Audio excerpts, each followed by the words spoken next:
So అయితే ఇక్కడ ఏంది, ఆయన ఇది ఇండియాకు రాబోతున్నాడా?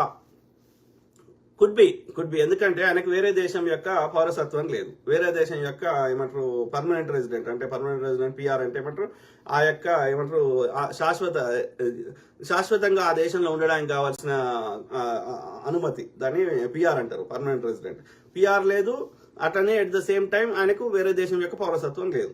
కాబట్టి భారత ప్రభుత్వం ఆయన యొక్క ఇది పాస్పోర్ట్ రద్దు చేస్తే ఆయన వేరే దేశానికి ట్రావెల్ చేయలేడు. కాబట్టి తప్పకుండా భారతదేశానికి రావాల్సిన అవసరం ఉంటుంది. ఎందుకంటే ఆయన ఒక కాజ్ ఎంచుకున్నాడు, ఇది బెట్టింగ్ యాప్ల గురించి. ఓకే, అది బెట్టింగ్ యాప్లు అనేది ఇప్పుడు సిగరెట్, ఆనెస్ట్ గా చెప్పండి, ఇప్పుడు సిగరెట్ తాగొద్దు అని సిగరెట్ మీద పెద్ద పెద్దగా రాస్తాం, సినిమా వచ్చే ముందు అడ్వర్టైజ్మెంట్ల ముందు చెప్తాం. కానీ తాగేటోళ్ళు ఆగుతలేరు కదా, సిగరెట్ తయారు చేసే కంపెనీ ఆగుతలేదు, తాగేటోళ్ళు ఆగుతలేరు. అంటే ఇప్పుడు తాగేటోంది తప్పు కాదు, సిగరెట్ తయారు చేసిన తప్పు కాదు, సిగరెట్ తయారు చేయడానికి పర్మిషన్ ఇచ్చిన వాళ్ళది తప్పు కాదు ప్రభుత్వాలది. కానీ సిగరెట్ తాగండి అని చెప్పిన ఒక చిన్న అడ్వర్టైజ్మెంట్ ఓడితే తప్పు అంట మొత్తం. దీన్ని అంగీకరిద్దామా? 18 ఏళ్ళు దాటిన తర్వాత, ఒక అడల్ట్ అయిన తర్వాత ఎవరికి ఏది నచ్చితే అది చేసుకోవచ్చు అని, మా స్వేచ్ఛను తీసేసే హక్కు ఎవరికీ లేదు అని అందరు మనమే అంటున్నాం. అది తప్పు అయితే నేనే దాని పర్యవసనం భరిస్తా. ఓకే, ఒక సిగరెట్ తాగితే నాకు లంగ్ క్యాన్సర్ వస్తే నేనే అనుభవిస్తాను, నువ్వు ఓడివి అని వాళ్ళు అడుగుతున్నారు కాబట్టి ప్రభుత్వం ఏమంటుంది, పెద్దగా వార్నింగ్ రాయమంటుంది, కానీ దాని మీద పెద్ద తాటికాయ అంత అక్షరాలతో రాయనరా, సిగరెట్ తాగితే చచ్చిపోతారు, లేకపోతే క్యాన్సర్ వస్తుంది, లంగ్ క్యాన్సర్, థ్రోట్ క్యాన్సర్ వస్తుంది అని పెద్దగా తాటికాయ అంత అక్షరాలతో రాయమంటున్నారు, కానీ బ్యాన్ చేస్తలేరు.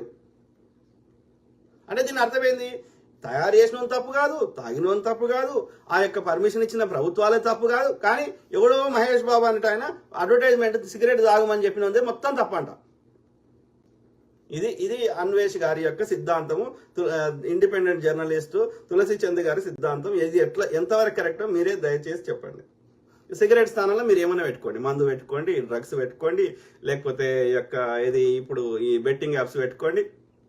డ్రగ్స్ అనేది ప్రభుత్వం అధికారికంగా బ్యాన్ చేసింది కాబట్టి, అది ఇల్లీగల్ కాబట్టి డ్రగ్స్ ని అది ప్రభుత్వాలు అనుమతిస్తలేవు, అట్లనే ఎవరు ప్రమోట్ చేస్తలేరు. అయినా సరే జనాలు యొక్క ఇల్లీగల్ గా తెచ్చుకొని ఇది చేస్తున్నారు, దానికి శిక్షలు ఉంటాయి డ్రగ్స్ విషయంలో. కానీ మిగతా ఈ వ్యభిచారము, తర్వాత ఆల్కహాల్, లిక్కరు, మందు, ఓకే, అట్లనే ఈ సిగరెట్లు, అట్లనే బెట్టింగ్ యాప్స్ ఆపలేదే ప్రభుత్వాలు, నడుస్తున్నాయి కదా.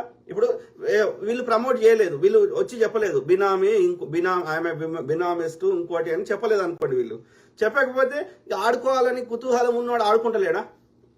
పోనీ ఆ యొక్క బెట్టింగ్ యాప్స్ తయారు చేస్తున్న వాళ్ళు కానీ వాళ్ళ యొక్క కంపెనీలు ఆగిపోయినాయా?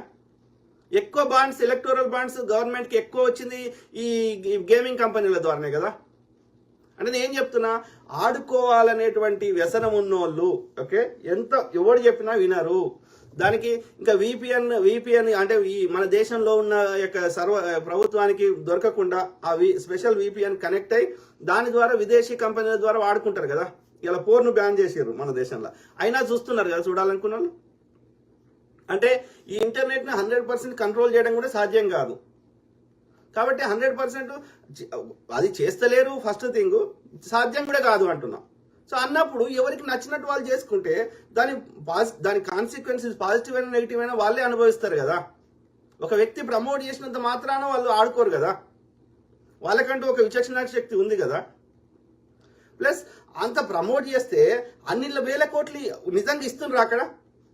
Show some kind of evidence that you have. ఏమని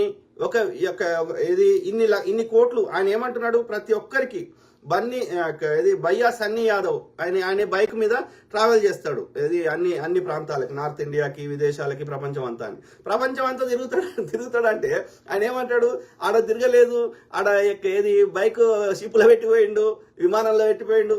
మరి ఏం చేస్తాం, అక్కడ నీళ్లు ఉన్నాయి, ఏం చేయమంటావు, బైక్ నడపరాదు కదా నీళ్ళ మీద. అంటే అట్లా చేయొద్దు, అది తప్ప.